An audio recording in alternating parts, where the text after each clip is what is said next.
Julius, tersangka pencurian motor ini akhirnya diserahkan warga yang menangkapnya ke Polsek Seberang Ulus 1 Palembang. Sebelumnya, menurut warga yang membawanya ke polisi, tersangka menolong seorang warga yang kecelakaan jatuh dari motornya. Namun itu hanya cara tersangka untuk mencuri motor korban. Tersangka tertangkap saat warga mengetahui aksinya. Polisi menerangkan tersangka ditangkap warga di kawasan Jakabaring, Palembang.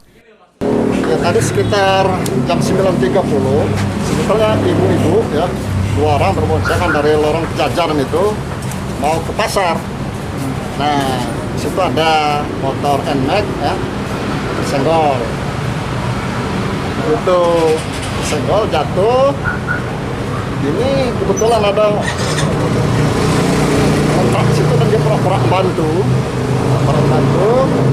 Orang sibuk ngurus ibu, dia dorong motor dibawa kabur, termasuk perampasan juga. Ya, 363 juga kena, 368 juga ada, ya, 365 juga ya. Jadi modusnya pura-pura menolong korban kecelakaan ini, Bang? Ya, jadi dia pura-pura korban kecelakaan. Kini tersangka ditahan di tahanan Polsek Seberang Ulus 1 Palembang dan terancam hukuman 5 tahun penjara.